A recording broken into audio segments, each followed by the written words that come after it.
Democracy, ये word Greek words demos public और Kratos rule से आया है। इसका मतलब है वो सिस्टम जहां पावर पब्लिक के हाथ में होती है। ये government of the people, by the people, for the people है। जैसा एब्राहम लिंकन ने कहा था, डेमोक्रेसी में पब्लिक अपने फ्यूचर का फैसला खुद करती है, पॉलिटिक्स में पार्टिसिपेट करके। डेमोक्रेसी सिर्फ एक पॉलिटिकल सिस्टम नहीं है, ये एक जीने का तरीका है जहां आजादी, समानता और पब्लिक की पार्टिसिपेशन इंपॉर्टेंट है। इसमें हर एक इंसान को अपने राइट्स और फ्रीडम्स यूज करने का मौका मिलता है और उनकी बात सुनी जाती है। एक डेमोक्रेटिक सोसाइटी में हर सिटीजन को अपनी राय रखने का, डिसीजन मेकिंग में पार्टिसिपेट करने का और अपने लीडर्स से जवाब मांगने का हक है। डेमोक्रेसी तभी स्ट्रांग होती है जब पब्लिक एक्टिव हो, इलेक्शंस में वोट करके, बातचीत में हिस्सा लेकर और लीडर्स को जवाबदेह बनाकर सिटीजन्स अपने समाज और देश को बेहतर बनाते हैं। आजकल के डेमोक्रेसीज में रिप्रेजेंटेटिव डेमोक्रेसी का कंसेप्ट आम है। पब्लिक अपने रिप्रेजेंटेटिव्स चुनकर भेजती है डिसीजंस लेने के लिए। ये रिप्रेजेंटेटिव्स पब्लिक की बात और प्रॉब्लम्स को लेजिस्लेचर में रखते हैं। रेगुलर इलेक्शन से पब्लिक अपने रिप्रेजेंटेटिव्स चुन सकती है और उनसे जवाब मांग सकती है। ये सिस्टम इंश्योर करता है कि गवर्नमेंट पब्लिक की जरूरत और एस्पिरेशंस के हिसाब से काम करे। डेमोक्रेसी के प्रिंसिपल्स सिर्फ गवर्नमेंट और इलेक्शंस तक लिमिटेड नहीं हैं। ये प्रिंसिपल्स हमारी लाइफ के हर एस्पेक्ट में होते हैं, चाहे वो फैमिली हो, स्कूल हो या फिर समाज। फैमिलीज में डेमोक्रेटिक वैल्यूज से open communication, respect for individual opinions और शेयर्ड डिसीजन मेकिंग होती है। स्कूल्स में democratic principles critical thinking, open dialogue और इन्फॉर्म्ड एंड एंगेज्ड सिटीजंस को प्रमोट करते हैं। Section 5, The ideals of a democratic society, striving for a just world. एक democratic society में कुछ आइडियल्स होते हैं जो बहुत इंपॉर्टेंट होते हैं। ये आइडियल्स है समानता, न्याय, आजादी और कानून का राज। ये आइडियल्स सिर्फ वर्ड्स नहीं है, बल्कि ये हमारे डेली लाइफ में डीपली एम्बेडेड वैल्यूज हैं।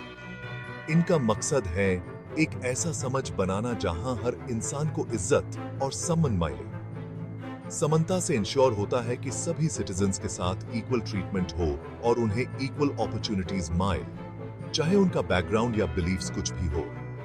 समानता का मतलब सिर्फ ये नहीं है कि सबको एक जैसा ट्रीट किया जाए, बल्कि ये भी है कि हर किसी को उनकी जरूरत के हिसाब से सपोर्ट मिले। ये एक इंक्लूसिव सोसाइटी का फाउंडेशन है। न्याय का मतलब है कि कानून सब पर इक्वल लगे और हर किसी को अपने राइट्स और ड्यूटीज के बारे में पूरी जानकारी हो। न्याय का एक और पहलू यह है कि हर इंसान को अपने एक्शंस के लिए जवाबदेह होना चाहिए, चाहे वो आम नागरिक हो या कोई अथॉरिटी फिगर, और हर कोई अपने एक्शंस के लिए जवाबदेह हो। जब हर इंसान अपने एक्शंस के लिए अकाउंटेबल होता है, तभी एक फेयर और जस्ट सोसाइटी का निर्माण होता है। ये अकाउंटेबिलिटी हर लेवल पर जरूरी है, from individual citizens to the highest offices in the land. आजादी से फंडामेंटल राइट्स मिलते हैं, जैसे बोलने की आजादी, असेंबली की आजादी और धर्म की आजादी। ये राइट्स सिर्फ थियोरेटिकल नहीं है, बल्कि इनका प्रैक्टिकल इंप्लीमेंटेशन भी जरूरी है। आजादी का मतलब ये भी है कि हर इंसान अपने विचार और बिलीफ्स को बिना किसी डर के व्यक्त कर सके। कानून का राज इंश्योर करता है कि सभी पर सेम कानून लगे और वो कंसिस्टेंटली अप्लाई हो। कानून का राज का मतलब ये है कि कोई भी इंसान कानून से ऊपर नहीं है और सभी को कानून के समक्ष इक्वल ट्रीटमेंट मिलता है। ये एक ऐसा फ्रेमवर्क प्रोवाइड करता है जिसमें हर इंसान को अपने राइट्स और रिस्पॉन्सिबिलिटीज का पूरा ज्ञान हो और वो कंसिस्टेंटली अप्लाई हो। जब कानून का राज होता है, तभी एक सोसाइटी में ट्रस्ट और स्टेबिलिटी का माहौल बनता है। ये ट्रस्ट हर इंसान को एक सिक्योर और फेयर एनवायरनमेंट प्रोवाइड करता है, जहां वो अपने ड्रीम्स और एस्पिरेशंस को परस्यू कर सके। Section 6, equality and justice, cornerstones of a thriving democracy. समानता और न्याय सिर्फ एब्स्ट्रैक्ट कॉन्सेप्ट्स नहीं है, ये फंडामेंटल प्रिंसिपल्स हैं जो एक स्ट्रॉन्ग डेमोक्रेसी की बेस होते हैं। समानता से इंश्योर होता है कि सभी सिटीजन्स का पॉलिटिकल प्रोसेस में इक्वल से हो और कानून उनके साथ इक्वल ट्रीटमेंट करे। समानता का मतलब है कि हर व्यक्ति को बराबर का मौका मिलता है अपनी आवाज उठाने का, चाहे उनका बैकग्राउंड कुछ भी हो। कानून के सामने सभी लोग एक समान होते हैं और ये इंश्योर करता है कि किसी के साथ भी भेदभाव ना हो। न्याय का मतलब है कि लीगल सिस्टम इम्पार्शियल हो और हर कोई अपने एक्शंस के लिए जवाबदेह हो। न्याय से यह भी इंश्योर होता है कि अगर कोई गलत काम करता है तो उससे उसके किए की सजा मिले, चाहे वो कितना भी पावरफुल क्यों ना हो। जब ये प्रिंसिपल्स फॉलो होते हैं तो एक ऐसा समाज बनता है जहां हर कोई वैल्यूएबल, रिस्पेक्टेड और प्रोटेक्टेड फील करता है। ये प्रिंसिपल्स सिर्फ कानूनी नहीं हैं, बल्कि ये हमारे रोजमर्रा के जीवन का हिस्सा बन जाते हैं। इससे इंस्टीट्यूशंस में ट्रस्ट बढ़ता है और समाज स्ट्रांग होता है। जब लोग अपने इंस्टीट्यूशंस पर भरोसा करते हैं तो वो एक्टिवली पार्टिसिपेट करते हैं और डेमोक्रेसी को और मजबूत बनाते हैं। ये भरोसा और पार्टिसिपेशन ही एक थ्राइविंग डेमोक्रेसी के असली कॉर्नरस्टोन्स हैं। Section 7, freedom of speech and expression, the right to be heard. एक डेमोक्रेटिक सोसाइटी का एक इंपॉर्टेंट पिलर है बोलने और अपनी बात रखने की आजादी। इस फंडामेंटल राइट से हर कोई अपनी राय और बिलीफ्स बिना डर के एक्सप्रेस कर सकता है। आइडियाज के फ्री एक्सचेंज से ही सोसाइटीज प्रोग्रेस करती है, पुराने आइडियाज को चैलेंज करती है और कॉम्प्लेक्स प्रॉब्लम्स का सॉल्यूशन ढूंढती है। Section 8, the role of education in a democracy empowering informed citizens. Education एक democratic society को nurture और sustain करने में बहुत important role play करता है। ये individuals को knowledge, critical thinking skills और civic values देता है जो democratic process में effectively participate करने के लिए जरूरी हैं। Open inquiry, critical thinking और diverse perspectives के लिए respect को promote करके education citizens को informed decisions लेने, कंस्ट्रक्टिव डायलॉग में एंगेज होने और अपने कम्युनिटीज को बेहतर बनाने के लिए इक्विप करता है। Section 9, active citizenship, shaping a stronger democracy. Democracy कोई तमाशा नहीं है। इसको स्ट्रॉन्ग बनाने के लिए सिटीजन्स का एक्टिव पार्टिसिपेशन बहुत जरूरी है। सिविक एक्टिविटीज में एंगेज होकर, जैसे वोट करके, वॉलंटियरिंग करके और सोशल चेंज के लिए एडवोकेट करके, सिटीजन्स अपने कम्युनिटीज और देश को बेहतर बनाते हैं।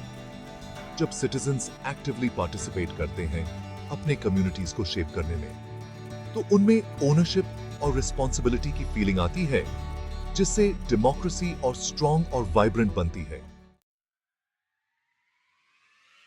Section 10, conclusion, nurturing democracy for a brighter future.